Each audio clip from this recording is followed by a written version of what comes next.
Good morning, class. Today I will try to explain the connection between Mickey Mouse, that icon of wholesome innocence, and the image so shocking that the band Guns N' Roses had to remove it from their album cover so stores like Walmart would carry it. And as you have probably guessed, two major components of this connection between Mickey Mouse, that icon of wholesome innocence, and the cover art that stores like Walmart found so offensive are hot rod cars and t-shirts.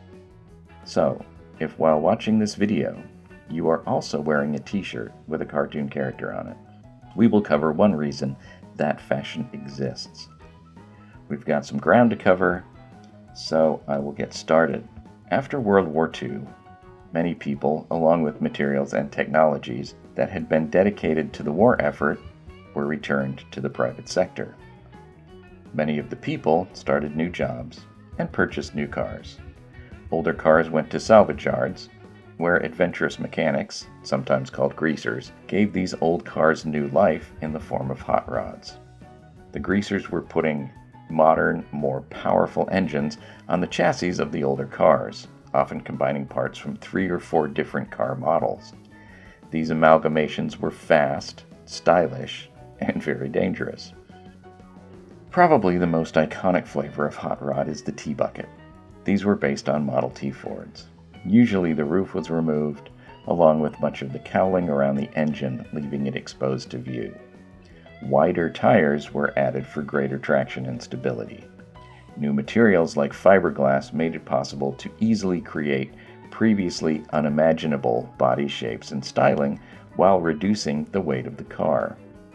Hot rod builders were combining the skills of mechanics, engineers, designers, and artists, creating new and unique machines. One such hot rod builder was Ed Roth. Ed lived in Southern California, the epicenter of the custom car craze. And that's custom with a K, by the way. Ed Roth loved creating wild cars with big engines, metal flake paint jobs, pinstripes, and fiberglass bodywork that looked like it belonged in outer space. He gave his cars cool names like the Beatnik Bandit and the Druid Princess. Roth loved building cars. What he didn't love was Mickey Mouse. By this time, Disney had opened the Disneyland theme park in Anaheim, California, and Mickey Mouse was all over Southern California. Roth found Mickey Mouse to be increasingly juvenile and excessively wholesome, devoid of any real personality.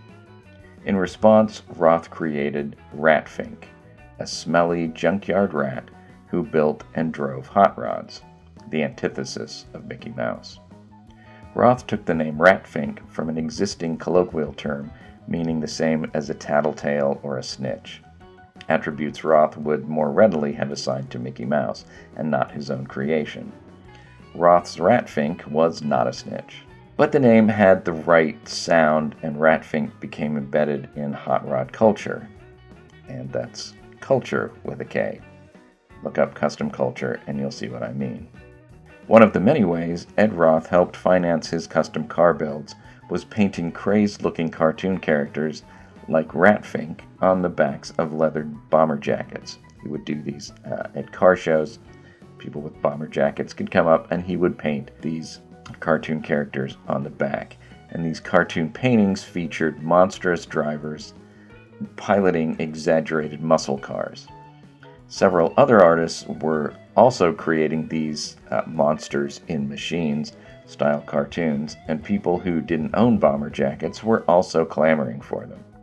The solution was to silkscreen print the designs onto cotton t-shirts, which were still considered by many to be underwear, not outerwear.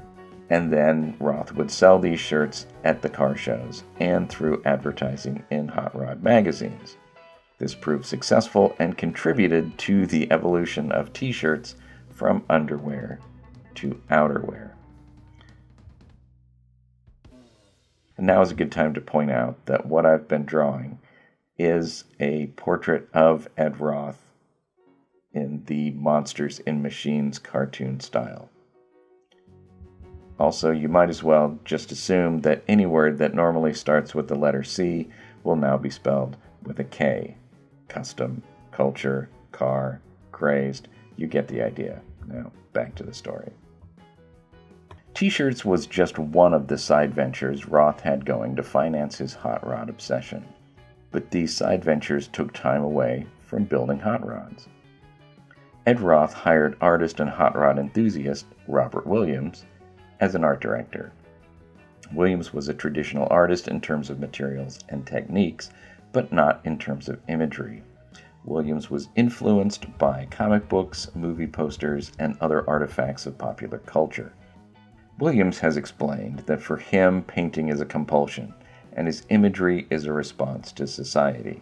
He said he cannot be shamed into complying with other people's expectations or sensibilities. They might choose to describe him as a bad person because of this, and he is willing to endure their judgment. During his time working with Roth, Williams developed his signature style, called the Super Cartoon. This style would eventually yield a painting Williams titled Appetite for Destruction. Almost a decade after its creation, this painting caught the attention of Axl Rose, who wanted to use it as the cover of his band's debut studio album. Williams was not in denial about the controversial nature of some of his imagery. Due to the nature of this particular image, when asked permission for its use, Robert Williams tried to dissuade Rose, insisting it would create controversy. Williams was prepared to show Rose other paintings that might be less troublesome. Rose insisted on Appetite for Destruction, and Williams relented. Though anticipating the problems the use of this painting would cause the band, Williams charged what turned out to be a minuscule fee compared to the number of albums ultimately sold. The painting originally appeared on the outside cover of the album packaging, but several music retailers insisted they would not carry the album with that cover, so Geffen Records moved Williams' artwork to the inside of the packaging and replaced the cover with a design featuring a Celtic cross and skulls that represented the various band members. So, to recap, Mickey Mouse annoyed Ed Roth. Ed Roth built hot rods. Mickey Mouse annoyed him enough that he created an anti-Mickey Mouse character named Ratfink. That wasn't a Ratfink. Roth put Ratfink and cartoon characters like him on t-shirts, pioneering the fashion we know today as graphic t-shirts or graphic tees. Roth hired Williams, who later painted the image that gave a name and the original cover art to the Guns N' Roses album Appetite for Destruction. This cover art had to be removed from the cover so stores like Walmart would carry it. I believe the album sold over 20 million copies, something like that. You can look it up. Most of these had Williams' art on the inside rather than the outside.